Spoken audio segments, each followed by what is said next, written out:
পর দেশের অবস্থা বুঝাতে গিয়ে প্রধান উপদেষ্টা ডক্টর ইউনূস মারফত আমরা জানতে পেরেছি আওয়ামী লীগের কার্যক্রম নিষিদ্ধ করার পর দেশ যুদ্ধ পরিস্থিতির মধ্যে আছে। এই মন্তব্যের সাথে আপনারা একমত পোষণ করছেন কিনা?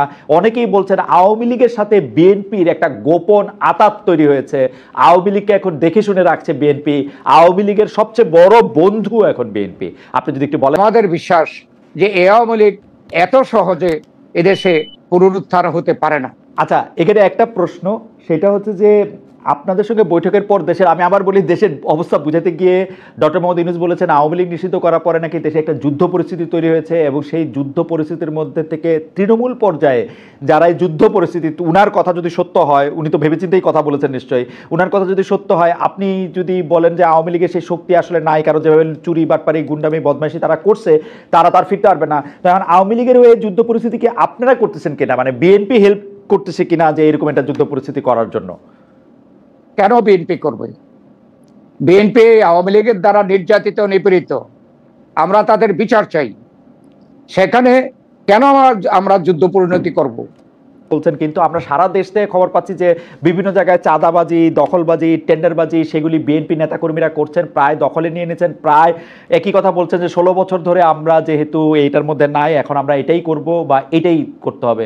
আপনি আপনার সংসদীয় এলাকা থেকে, আসলেও আমার গ্রামের বাড়িও সেখানে, আপনি নিজেও এ ধরনের সালিশ, এ ধরনের বকাঝকা আপনাকে নিজেকেও বারবার দিতে হচ্ছে, বলতে হচ্ছে বারবার। এই ব্যাপারটাকে কেমনি দেখেন? অনেক জায়গায় মানে আমার কাছে যতদূর খবর আপনার নিয়ন্ত্রণে, মানে আপনি এত বড় একজন নেতা, আপনার নিয়ন্ত্রণে আসলে সবটা নাই, মানে এই ব্যাপারটা নিশ্চয়ই আপনারও জানা আছে, আপনি এটাতে কিভাবে দেখবেন? না, এটা যদি আমার নির্বাচনী এলাকার কথা বলা হয়, আমি বলতে চাই যে সেরকম কোনো অভিযোগ এ পর্যন্ত আসে নাই। আর এমনি সারা বাংলাদেশে কিছু কিছু ক্ষেত্রে আমরা আওয়ামী লীগ যে সকল পথ দেখিয়ে গিয়েছিল, যেমন কিছু ব্যবসা, কিছু টেন্ডার, কিছু বাস স্ট্যান্ড বা টেম্পো স্ট্যান্ডে যে খাজনা উঠানো, এগুলো কিন্তু চলছিল এবং আওয়ামী লীগের ওইসব নেতাকর্মী পালিয়ে যাওয়ায় এখানে একটা গ্যাপ হয়েছে। এই গ্যাপে আমাদের ছেলেপেলে অনেক জায়গায় করছে, কিন্তু নিয়ম নীতি মেনে করছে।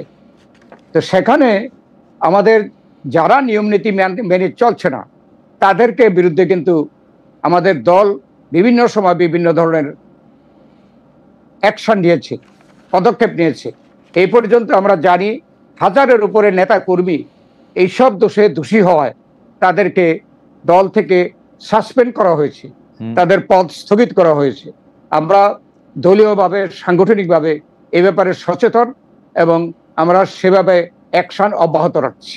জনাব খন্দকার মোশাররফ হোসেন, আমাদের দর্শকরা একটি প্রশ্ন বারবার করতেছেন, আজকে করতেছেন, এর আগেও করেছেন, সেটি হচ্ছে বিএনপির একজন নেতা জনাব সালাউদ্দিন আহমেদ, তিনি তার একটি তার নির্বাচনী এলাকায় তাকে আমরা দেখেছি অনেকগুলি গাড়ি বহরের মধ্যে তিনি এস আলম, সাবেক যে দুর্নীতিগ্রস্ত ঢাকা থেকে, মানে বাংলাদেশ থেকে টাকা পাচারকারী বলে পরিচিত, তার গাড়ি ব্যবহার করেছেন বা তার গাড়ি তার দলের লোকেরা ব্যবহার করেছেন, এরকম একটা অভিযোগ।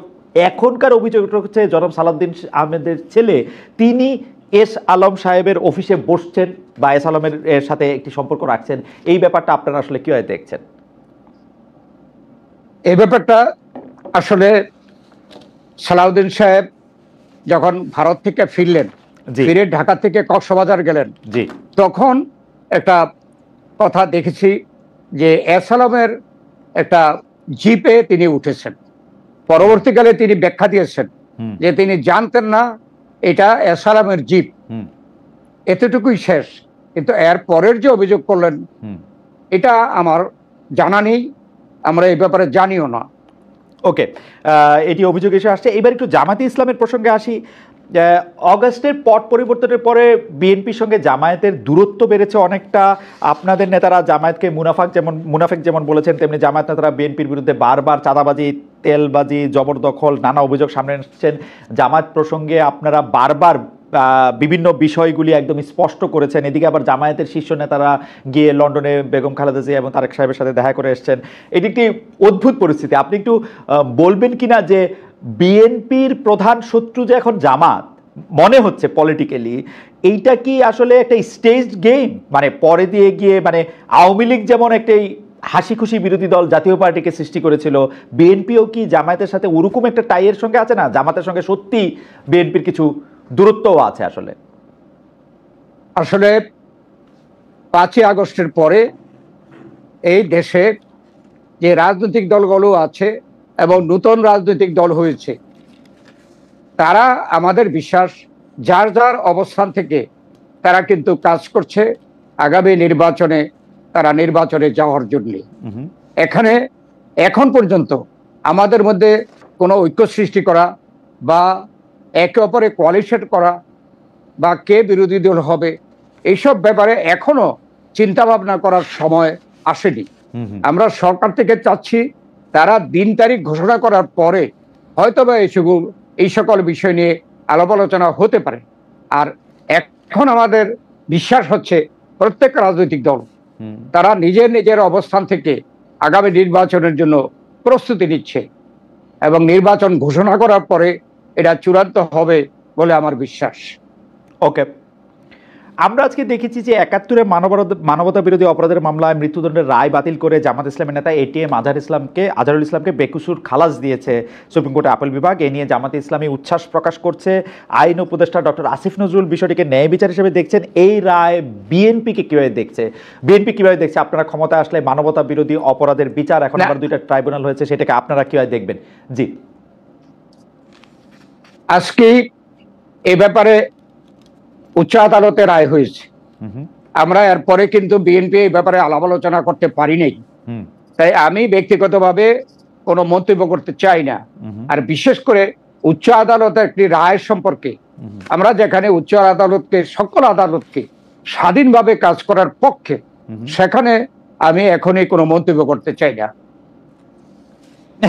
ঠিক আছে, আপনারা কি মানে 31 দফার ব্যাপারটা আপনারা আগে দিয়েছেন, নানা রকম সংস্কারের কথা বলেছেন, মানে এক ধরনের ব্যালেন্স বা ভারসাম্যের কথা আপনারাই আসলে আমার যদ্দূর মনে পড়ে সবার আগে আপনারা বলতে শুরু করেছেন, প্রথম বলেছি। হ্যাঁ, এবং সেইগুলি আপনারা বলেছেন। কিন্তু এখন আমি যদি একটু সংস্কারের প্রসঙ্গে আসি, এবং আপনি এগুলি আরো একদম আপনার মুখস্থ, আমি একটু দেখে দেখে বলি যে আপনারা আসলে সংস্কারের যে বিষয়গুলো বিএনপির অন্তত আমার কাছে মনে হয় যে বিরোধিতা করার দরকার নাই, কিন্তু সেগুলির ব্যাপারেও আপনারা সাংঘাতিক বিরোধিতা করতেছেন। আপনি যদি আমরা আপনার কাছ থেকে যদি একটু শুনি যে একটু অল্প অল্প করে যে সেগুলি কেন, যেমন ধরা যাক প্রধানমন্ত্রী 2বারের বেশি হতে পারবেন না, আপনারা এটাতে আপত্তি কেন জানাচ্ছেন? মানে প্রধানমন্ত্রী 2বারের বেশি না হতে পারাটাই তো আসলে একটা রাজনৈতিক যে অঙ্গনের যে স্বাভাবিক চলমান বা স্রোতধারার মতো চলমান, সেটাই তো হওয়া উচিত, তাই না? আমাদের 31 দফা সংস্কার প্রস্তাবে কিন্তু এই কথা লেখা আছে, কিন্তু একটা কথা সেখানে একটু বেশ কম আছে। আমরা লিখেছি পরপর 2 টার্ম, এর পরপর 2 টার্ম। জি, এখন পরপর 2 টার্মের পরে আর হতে পারবে না। হ্যাঁ, এখন যদি দেশের পরিস্থিতি এমন হয় যে কেউ 2বার প্রধানমন্ত্রীর পরেও তার ডিমান্ড থাকে, দল তার পপুলার থাকে, একটা গ্যাপ দেওয়ার পরে আবার যদি দল তাকে পছন্দ করে, তো এটা স্বাধীনতা রাখার জন্য আমরা বলছি পরপর।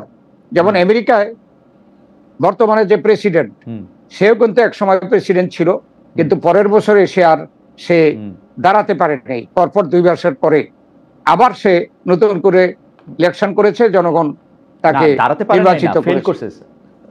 উনি পাস করে নাই, ফেল করছে। হ্যাঁ, যাই হোক, দাঁড়াইছিল, ফেল করছে। যাই হোক, এরপরে সে আবার সে কনটেস্ট করে জনগণই ভোট দিয়েছে, তার জন্য সে নির্বাচিত হয়েছে। তা আমাদের কথা ছিল যে পরপর 2 টার্ম প্রধানমন্ত্রী থাকার পরে সঙ্গে সঙ্গে আরেক টার্মের জন্য হতে পারবে না। এরপরেও যদি জাতির প্রয়োজন থাকে তখন সেটা দেখা যাবে। প্রধানমন্ত্রী দলীয় মানে আপনারা চাচ্ছেন যে প্রধানমন্ত্রী 2বারের বেশি যদি পরপর হওয়ার পরও যদি তার আর ডিমান্ড থাকে, তাহলে সে আবার এটা হইতে পারবে, এরকম একটা জায়গা আপনারা রাখতে চান।